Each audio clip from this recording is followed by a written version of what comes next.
I'd like to transition to our next topic about dad mode, showing up in the cleft journey. Um, I can speak personally on this. I can tell that my dad's always looked for different ways to be involved, and it's always been something that hasn't come super easily for him. Um, but most recently, last year, he took me to my first cleft con, and it was just a great time to see him, make those bounds to try and support me. And so, without further ado, I'd like to give a warm welcome to our moderator, Jeff Bates, and our panelists, Karen Bauer, Ben Frost, and Matt Martin. Welcome to this session. My name is Eric Bates. I'm the proud dad of two amazing daughters, both cleft-affected. And like many of you, our family's journeys really included a lot of moments of uncertainty, strength, and really pride. And really happy to guide this conversation today because it's all about dads. And I'm joined by three incredible dads today who have each had their own unique experiences. And we're really going to open up and talk honestly about what this journeys look like for us in the early days, the current times, what we think about in the future. So, with that, I'm really just going to dive right in and really like our panelists to introduce themselves and maybe just tell us a little bit about your connection to the cleft community, and then we'll dive right in. So, Jason, Ben, Matt, I don't know who wants to start. Jason, maybe. Okay.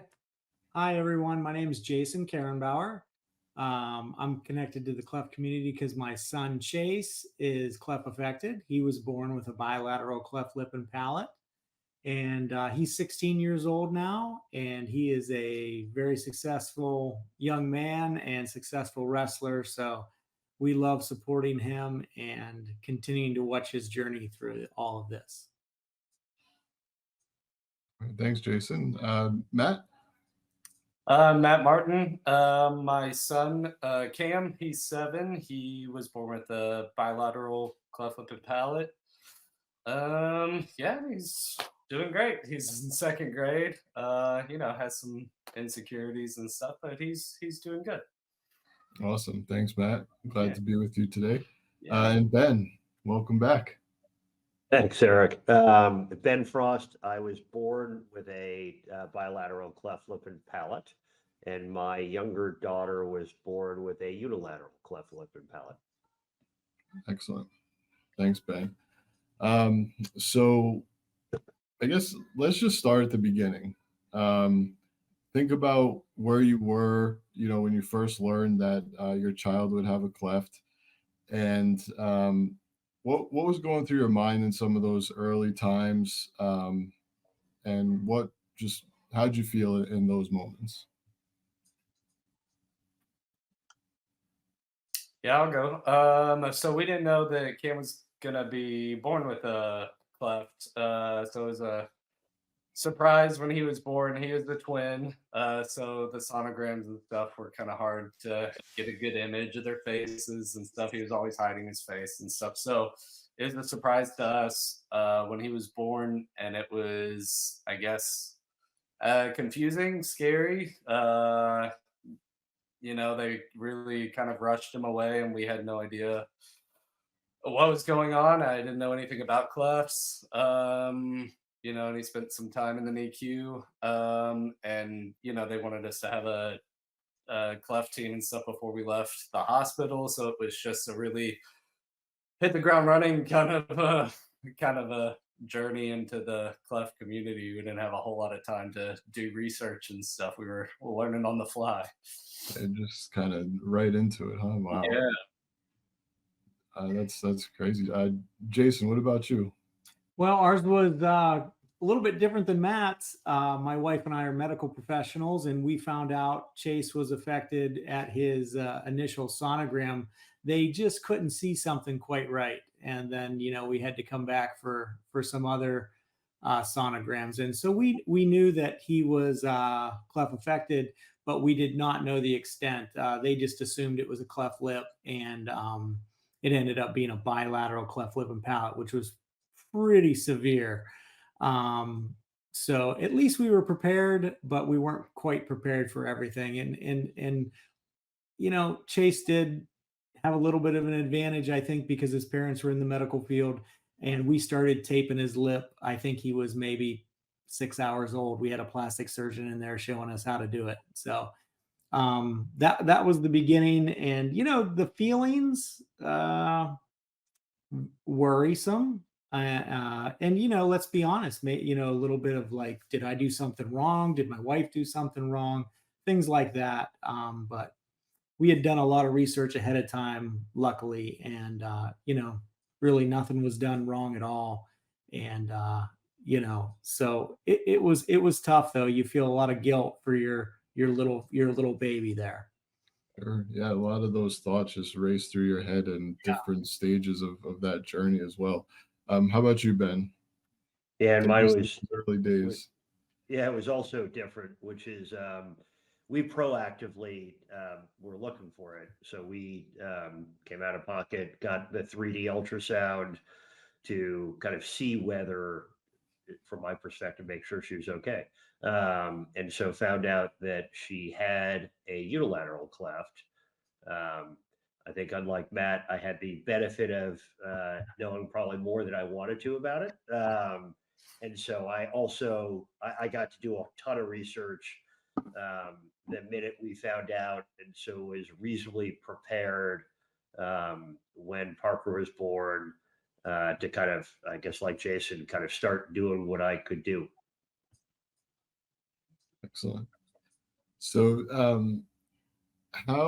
how did you guys, support your spouse or partner through these times as well? What were some of your um, things that really got you through, and just to kind of bring yourselves to the reality of what was going on? Yeah, I mean, I guess for me, I mean, my wife was a teacher, and I think just took to it reasonably well. And so for me, it was really, as you said, Eric, just about what I could do to support her because she really, uh, listen, she was good at it. I mean, I'm not sure that's something you want to be good at necessarily, but she really kind of embraced it, and so it was much more supporting her and trying to do either stay out of the way or doing what I could to help. Great. And Matt, take us through your experience a little bit as well. Mine was pretty different. I think I did most of the stuff. I did most of the doctor appointments, and as a stay-at-home dad, so I did a lot of the taping and the feeding appointments and stuff. Yeah, and I mean, my now ex-wife, I mean, she had a lot of trouble after giving birth to the boys and stuff. So, it was kind of trying to support her through that. And, we had another baby, and uh it was a rough year. And yeah, I don't know. It's hard. There's a lot going on in the house, and trying to make sure everybody's individual needs were being met. And I think looking back at it now, it was 7 years ago. I think a lot of that was taken up with Cam's doctor appointments and Cam's stuff. That was always top of the priority list. Yeah. Um, yeah. It's great. We were all involved, right, in such different ways, and just kind of filling those gaps wherever was needed.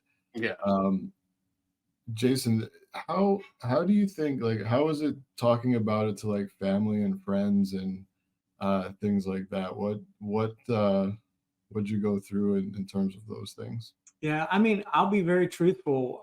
The initial reaction is a little bit of embarrassment, right? I mean, that's hard to say, but that was my feeling, and I'll be as truthful as I can on all of this. And so that was initial, but I got over that very quickly, and I don't know if my wife felt that or not, but I think she did too. And the big thing I would love to convey to any other dads or parents out there is confidence. You know, we would openly speak about Chase and his condition to anyone that would listen. And I'll tell you what, that really helped us, our family, and I think inevitably as he aged, Chase, it really helped him. Um, Talk about it as if it's not a big deal. Talk about it to your child, your other children, as it's not a big deal, because you know I don't want, it's hard to say this, but at age 16, he has come so far. It's not a big deal. It's not a big deal. He's thriving. And that is something I'd really like to convey to everybody out there is your mindset and your mental health and your reaction to it. It's a big deal. It's a big deal to you. It's a big deal to your spouse. It's a big deal to your family, and it's a big deal to anybody that interacts with your child. Absolutely agree. Ben, what about you? What do you think? Just having again, Jason has a son, your daughter. How was that process for you and your family? Yeah, it's funny. So I agree with everything that Jason said, and I did exactly the opposite, which is, I mean, I spent most of my life trying to not talk about having a cleft lip and palate. It just was how I dealt with it. And so when Parker was born, I kind of did what I'd always done, which is I didn't really talk about it. Having said that, it was as Parker got older and she wanted to talk about it. It was kind of the first time I'd ever really had discussions with people about having a cleft lip and palate and what I went through as a kid and all those other things. And so I think that's where Jason's right. And so I may have approached it differently, but I do think just again, believing in yourself, caring more about how you feel than kind of what other people say about you. And just that security that comes from kind of having people around you who support you and having that self-confidence. Again, I may have gotten there a different way, but I think that is the right way to think about it. Yeah, for sure. Um, one thing that keeps coming to my mind is, just as a dad and stuff, we're often expected to be, the strong ones, or and in any of these situations, and that comes with a lot of pressure. What is strength, or toughness, whatever you want to call it, look like for you guys, kind of in this journey? Matt, I don't know if you want to kick us off. Sure. I've been, I try to be open with my emotions with my kids and show them that it's okay, to express their emotions and give them a safe place to talk about, anything that they're feeling. I mean, right now, Cam's been pretty insecure about his cleft, just because his brother's starting to have crushes and stuff at school. And he, told me, I don't think anybody's gonna have a crush on me. I have a cleft. And so just giving him that space to be able to talk about it and process through it and stuff, I think has been really great for him. And he's pretty open about his cleft. When people ask him about it, he'll go, "Oh, it's just my cleft." Kind of dismissive of it. He's like, "Oh, it's not a big deal." But being I think being a safe place, for them to come talk to and express however they're feeling, I think is a big part of, to me, of being a strong dad, of being able to take that stuff that they bring to you and hopefully ground them and, help diminish some of the insecurities and make them feel better, diminish in a positive way, I guess. I don't know. Yeah, And, help them feel better about that kind of stuff and give them, a strong shoulder to cry on when they need to and positive words to help them feel better about themselves and stuff. Yeah. Yeah, no, yeah, totally agree. That listening and just creating that space is so important. I think at any age. Yeah. Um, Fantastic. Jason and Ben, you have teenagers, high school. Talk to us about that. What does that look like for you all? It's tough. It's tough for Chase, I think, but I also think that him growing up with a lot of confidence from his activities has helped. And he's a 10th grader, sophomore now, and he just went to homecoming with a girl. So um, he had the courage to ask her out. She said yes, and things are going, well. I don't think they're boyfriend or girlfriend or anything, but just to have that confidence. Heck, I didn't have that confidence at 16, right? Like I was like, oh, I don't know. So I'm so proud of him and so happy. And I don't know if this is the time or not, but that's what I'd really like. Another thing I'd like to get across is any type of activity to get these children in. Yeah. Whether it be sports or dance or whatever, I don't know, anything, a debate club, right? Anything you can think of where they get confidence and they get friends and they get people around them that support them and friends that see them as equals and or look up to them, right? I've got a lot of people that look up to my son, and I'm just so proud. And I think that the activities he was in as a child and growing up played a huge role in that. What about you, Ben? Yeah, I mean, as a girl, obviously social media is a big aspect of all of this stuff. And Parker and I always joke, she had the advantage of medical technology. She had the disadvantage of social media technology.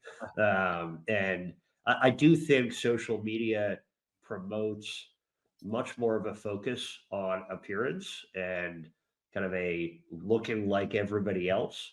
Um, Again, fortunately, the surgeons that Parker had early on, listen, as her father, easy for me to say, I think did a wonderful job. And so I think that certainly helps.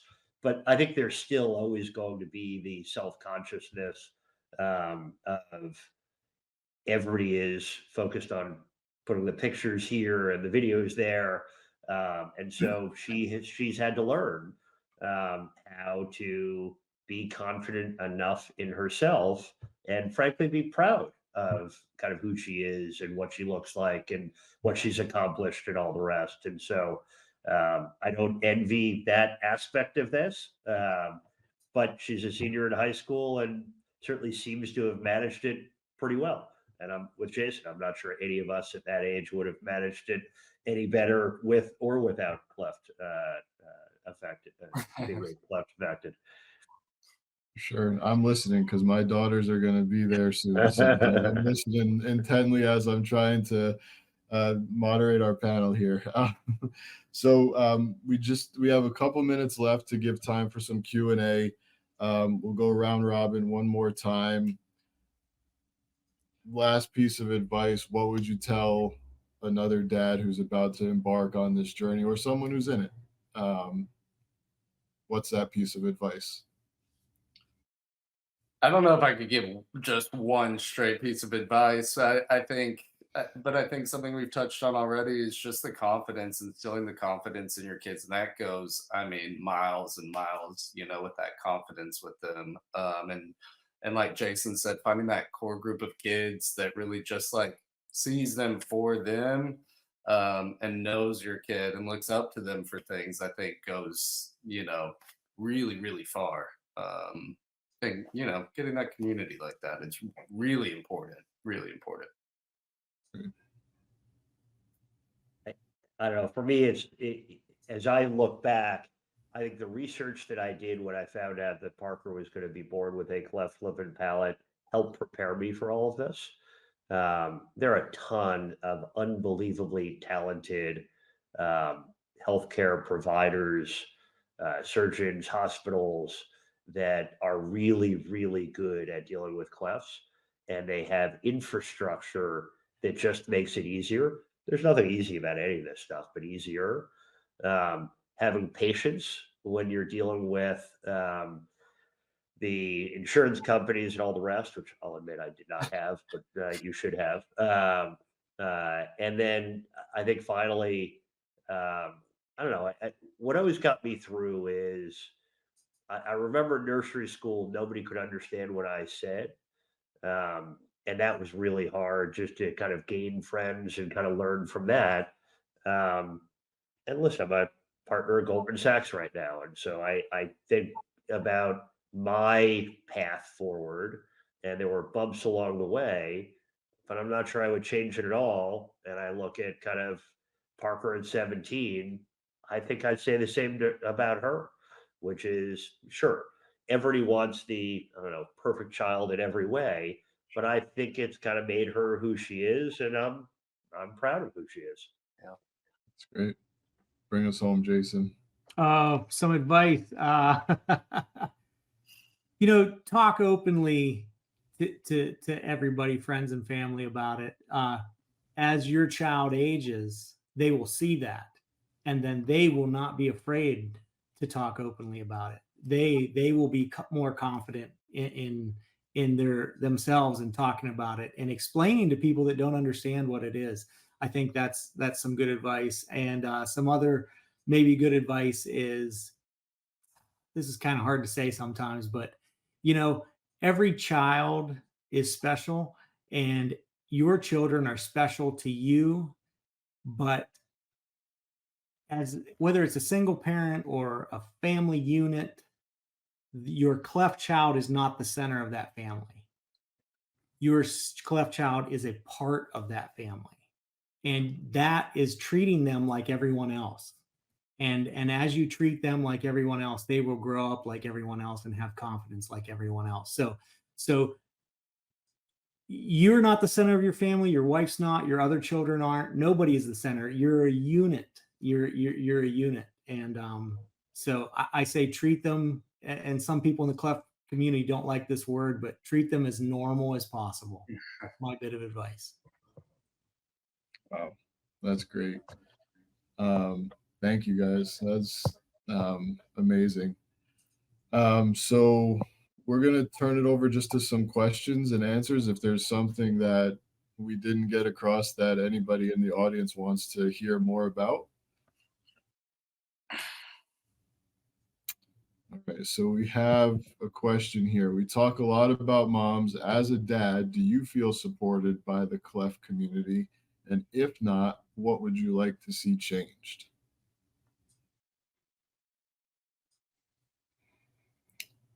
Who wants to take that one?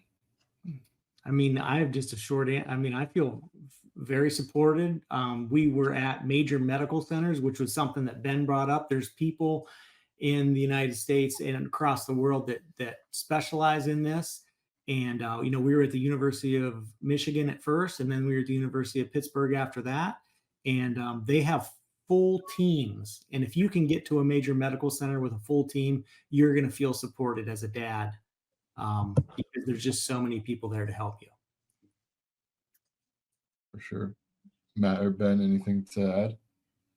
I feel the same way. Yeah. Yep.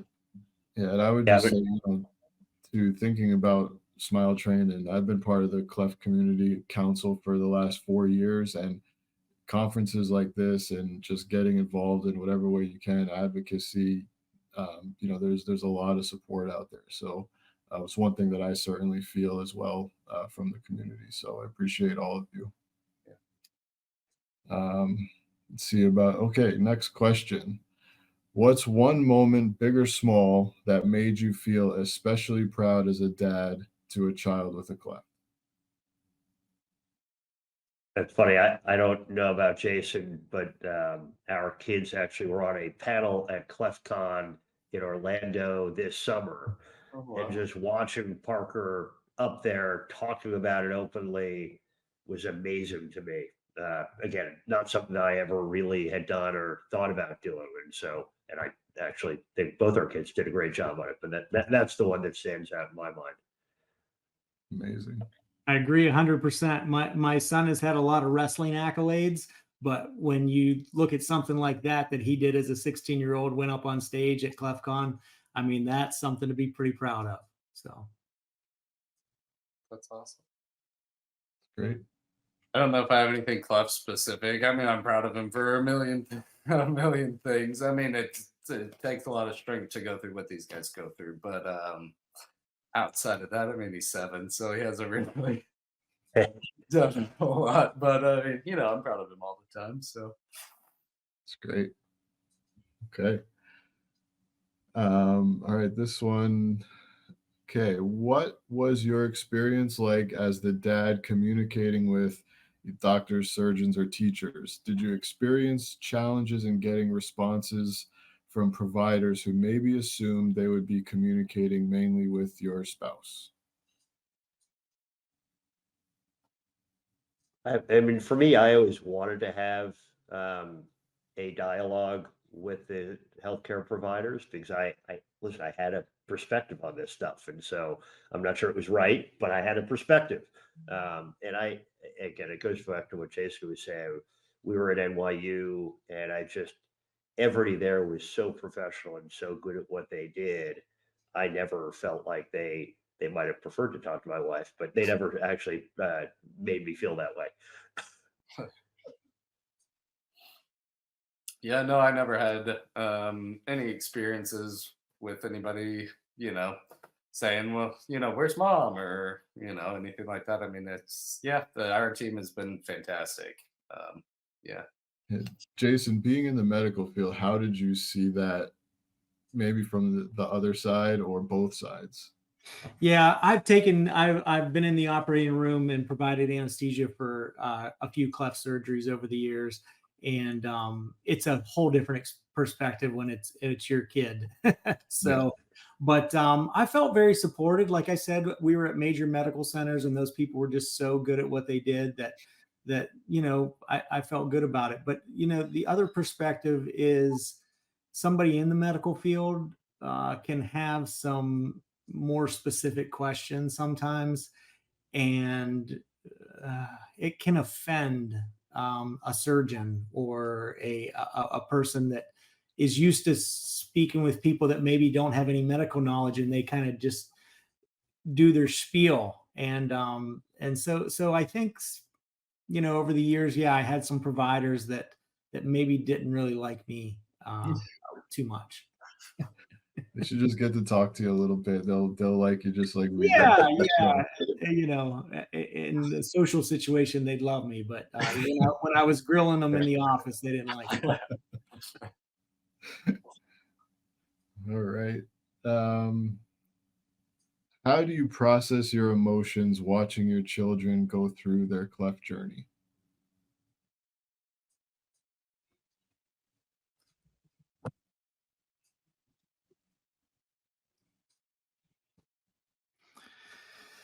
That's a tough question. I mean, process. There's a lot of great days, and there's some bad days. There's some days that you just feel bad. And there's nothing anyone can do. So you just you support your wife, or you support your spouse, or you support whoever's with you or around you, your family, and you support that child as much as you can. But I mean, it's not all roses, that's for sure. But you get through the tough days, and the good days are just that much better. Matt, Ben, anything you want to add? No, I mean, my wife and I always kind of said, listen, if you didn't have bad days, there wouldn't be good days. They'd just be days. And so you got to appreciate the fact that those tougher days are what really give you the benefit and the enjoyment out of the great days. And we all listen. We had both with our older daughter, who's not cleft affected, and so it's not really unique to the cleft community. And I think that's actually true of a lot of what we've talked about, whether it's a self confidence. I mean, I worked as hard with my older daughter on self confidence as my younger daughter. It's so every child has different needs, and maybe they cleft affected need a little bit more support in certain areas. But I don't know. I guess in terms of I probably always tried to focus on my daughter's needs more than my emotions or reactions, for better, for worse. Sure. Matt, anything to add? I think it's just try not to linger in that bad day or whatnot. It's about moving through it, and not getting stuck in that moment. There's always, there's something better tomorrow or later, even later that day, or whatever. We just stay moving through this, and not getting stuck in it. Yeah. All right. Well, that was a half hour. So we are at time, unfortunately, but Jason, Matt, Ben, really can't thank you guys enough for sharing your perspectives here. Um, I learn a lot every time, we've talked or seen you guys on the ClefCon stage.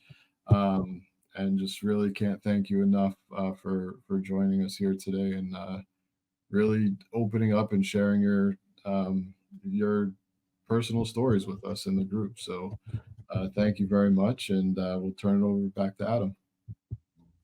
Thanks for Thank having you. us. Yeah. Thanks for having us. Yep. Thank you. Yeah, thank you so much, everyone, for participating in that. It means a lot, especially to me, because you never know. One day I could become a cleft dad as well. Um, and so, with that ado, let's go on to our next cleft session. Thank you.